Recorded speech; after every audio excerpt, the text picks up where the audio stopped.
Sospek sa pagpatay sa Pinay domestic helper na tubong Pangasinan, hawak na ng Saudi Police ayon sa OWA. Tinutukan niya ni Russell Simorio. Hawak na ng Saudi Police ang suspect sa pagpatay kay Margaret Garcia, 32 anyos sa domestic helper sa Saudi Arabia. Kinumpirma ito ng OWA sa pakikipag-ugnayan sa Philippine Embassy.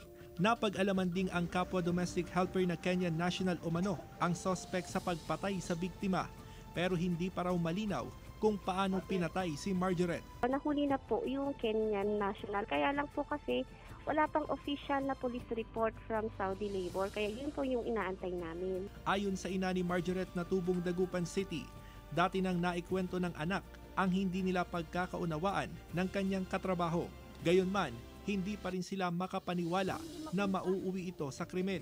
Sabi ng anak ko na nag-away yung dalawa. Sino yung dalawa? Yung anak kong namatay tsaka yung Kenyan daw. Ang gusto namin talaga yung malaman kung sino talaga. Kung may kinalaman talaga yung amo, o yung Kenyan, o kaya magkasabot sila. Kasi hindi, wala eksaktong binigay na dit kung kailan siya namatay. Naulila ni Margaret ang asawa at dalawa nitong anak. Gusto namin makita yung bangkay ng anak ko talaga. Kasi marami na kami nag-aantay dito. Kaya sana mapauwi na kaagad yung anak ko. Tiniyak ng OWA na tutulong sila sa naulilang pamilya ni Margaret. Kasama si Ron Alistair Tañedo, Russell Simorio, One North Central, Luzon.